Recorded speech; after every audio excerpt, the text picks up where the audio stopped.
हर इंसान सोचता है कि नानी नाना के वहाँ जाएं, खाला खाला खालू वगैरह जो है उनसे मुलाकात करें।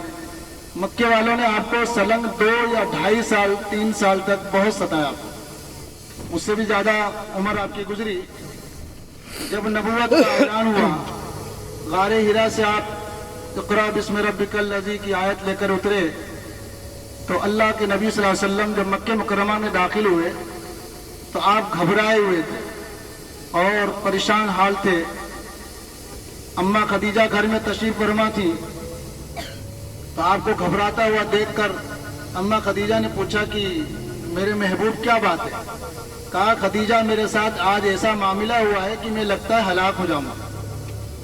तो एक खदीजा, एक औरत जात जो पूरे उम्मत की माँ है, उन्होंने फरमाया आप कभी हलाक नहीं हो सकते। कितना बड़ा यकीन था उस औरत की जात। बोले क्यों? बोले कि आपने कभी किसी का बुरा न किया है, न कहा है, न करा है, इसलिए आप कभी हलाक और बर्बाद नहीं हो सकते। सल्लल्लाहु अलैहि वसल्लम। आप सल्लल्लाहु अलैहि वसल्लम ने फरमाया कि खदीजा मुझे बिस्तर बिछाकर उड़ा दिया जाए, मुझे ठंड लग रही है, मुझे परेशानी है। तो फरमाया, उसके बाद अम्मा खदीजा मक्के की पादरी के पास गई और जाकर सारा वाकया सुनाया कि मेरे शोहर के साथ मोहम्मद बिन अब्दुल्ला जो है, उनके साथ ये मामला पेश आया है। उस पादरी ने कहा, खदीजा तुझे मुबारक हो, जिस नबी का लोगों का इंतजार था वो नबी तेरी बाहों में है। मुबारकबाद पहले किसने दी?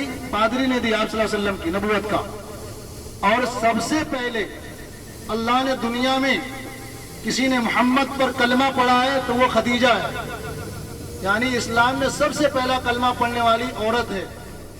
इस्लाम में सबसे पहला माल गनीमत, दौलत, शोहरत लुटाने वाली वो एक औरत है जिसका नाम खदीजा है।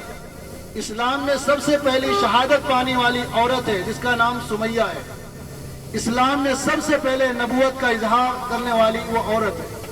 इसलिए मेरी बहनें, मेरी माएँ, मेरी बुजुर्ग भाई हैं जो बुजुर्ग बैठे हैं, ये सारी चीजें कहावत नहीं है, माँ की लोरी नहीं है कि किसी को कुछ सुना दिया, समझा दिया, उसकी लोरी खत्म हो गई, ऐसा नहीं है। हमें दिल मुंह को आ जाएगा, कलेजा फट जाएगा अगर हम ताइफ की वादियों में गुजरेंगे, ताइफ के पहाड़ों की चट्टानों पर चढ़ेंगे। हमारे लिए तो अल्लाह ने बसों का, कार का, गाड़ियों का इंतजाम कर दिया। मेरे और आपके आका इमामुल अंबिया नबी करीम सल्लल्लाहु अलैहि वसल्लम ने पैदल सफर किया था। ये जो गाड़ी का टाइम वक्त मैंने आपका मुतय्यन किया है, नक्की किया है, ये आपकी सहूलत के लिए किया कि सुबह अगर उठाना होता तो बहुत से लोग उठते नहीं है, नाश्ते का प्रॉब्लम होता है, उठना होता है। हम लोग ग्रेजुएट लोग हैं ना, हाई फाई के लोग हैं। अल्लाह का हुक्म टल जाए वो चल जाएगा, लेकिन हमारा टाइम टल जाए ये नहीं चले। अगर हम अल्लाह और अल्लाह के रसूल के लिए होते तो हमें जिस वक्त उठाया जाता, फौरन बैतुल्लाह के अंदर जो तकबीर पड़ी जाती है नमाज के लिए, अल्लाहु अकबर, अशहदु अल्ला इलाहा इल्लल्लाह व अशहदु अन्ना मुहम्मदर रसूलुल्लाह, हय्या अलस सलाह हय्या अलल फलाह। किसी को कहा नहीं जाता है सफ़े सीधी की जाए, लेकिन ऐसी सफ़े किसी आर्मी मिलिट्री की भी नहीं खड़ी होती, और इतनी लाइन से, इतनी जद्दोजहद से और इतने सुकून के साथ जितना एक तकबीर में अल्लाह ने ताकत दी। और खुदा की कसम खाकर कहता हूँ कि अगर हम ईमान पर पूरे पूरे दाखिल हो जाए तो दुनिया की सारी तकलीफें अल्लाह हमारी दूर कर देगा। तैयार हैं आप लोग? इंशाअल्लाह। तो बोलो, अल्लाह से दुआ करो। ये मकबूल शहर है, जिसके शहर में जो मांगा गया वो मिला है। ये वही शहर है जहाँ पानी ना था, हाजरा ने मांगा तो पानी मिल गया। ये वही शहर है जहाँ पर कोई ना था, लेकिन इस शहर को अल्लाह ने अमन वाला बनाया, सुकून वाला बनाया, बरकत वाला बनाया, रहमत वाला बनाया। हजरत इब्राहीम अलैहिस्सलाम ने दुआ फरमाई थी। पहली दुआ क्या थी कि अल्लाह इस शहर को अमन वाला, सुकून वाला, तरक्की वाला, इज्जत वाला बना। आज यहाँ पर हर कोई बैतुल्लाह के लिए आता है, किसी और के लिए नहीं आता। लाखों रुपया आज इंसान जमा करता है सिर्फ अल्लाह के घर के लिए, किसी और के लिए नहीं करता है। और यहाँ आने के बाद अगर हमारी कमियां रह जाएं इबादत में, तवाफ में, उम्रे में, तो हमसे बड़ा बदबख्त कोई नहीं है। ये हमेशा अपने नसीब का, और जैसा अमल और जैसी सोच और जैसी फिक्र लेकर यहाँ आए हो, सही नियत होगी तो अल्लाह तुम्हें अपने घर में बार बार बुलाएगा।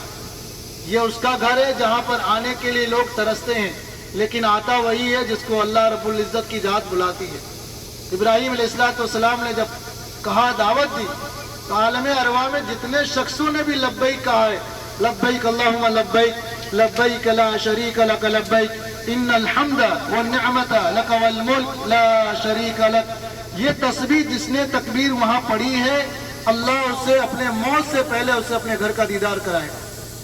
ہو سکتا ہے ہم نے پڑھی تھی، پڑھی جبھی آئے نا بھائی، نہیں تو ہمارے گھر میں بہت سارے رشتہ دار ہیں، بھائی ہے، بہن ہے، ماں ہے، باپ ہے، رشتہ دار ہیں، لیکن اللہ وہی شخص آیا جس کو اللہ نے بلایا۔ یہاں امیر نہیں آتا، یہاں دولت مند نہیں آتا، یہاں شہرت مند نہیں آتا، یہاں کون آتا ہے؟ جس کو اللہ کی ذات بلاتی ہے۔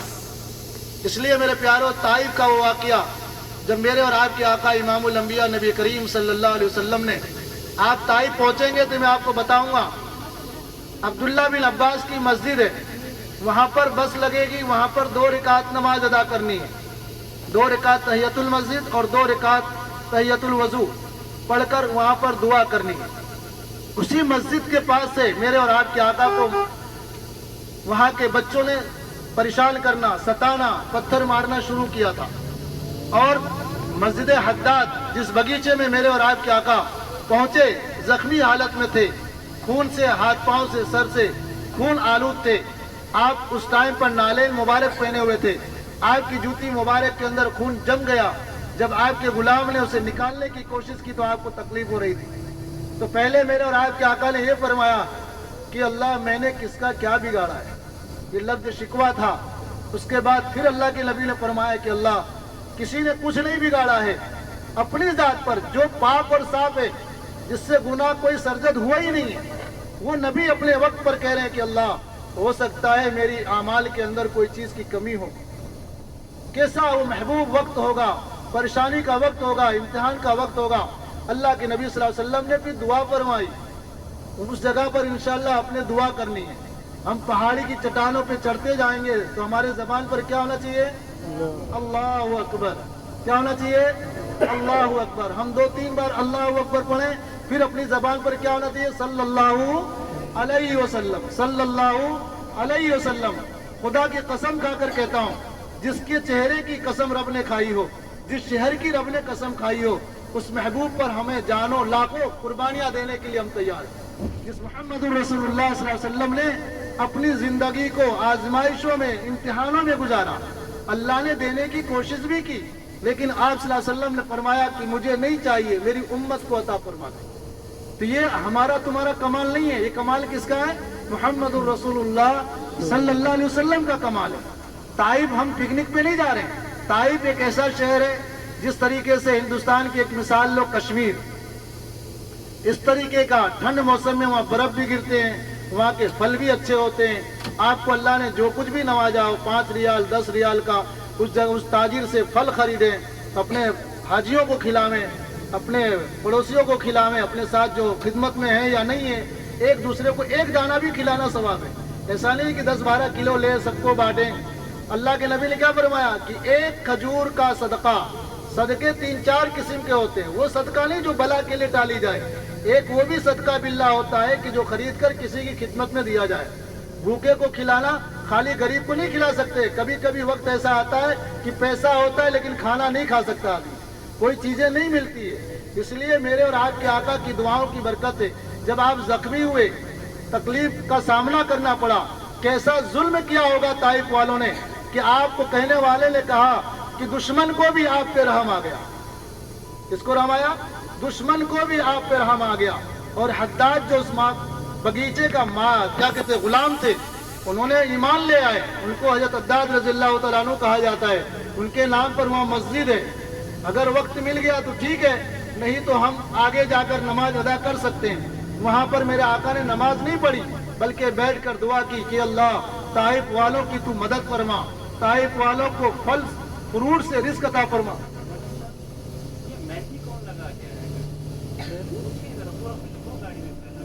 کوئی مہندی لگائے؟ کسی نے مہندی لگائی ہے؟ نہیں، کوئی نہیں لگا۔ کوئی جنات تو نہیں ہے گاڑی میں؟ سب اٹھ کے بیٹھے آئیں گے۔ کسی نے لگایا مہندی؟ کسی نے نہیں لگایا، سبھی نہ کہہ رہے ہیں۔ مہندی لے کے تو کوئی نہیں آیا، لگایا نہ لے کے آیا تو لایا کوئی؟ کوئی نہیں لایا؟ ہاں نہیں 500 ریال ڈن ہے، پھر یاد رکھیے. خیر اس کو بند کرو.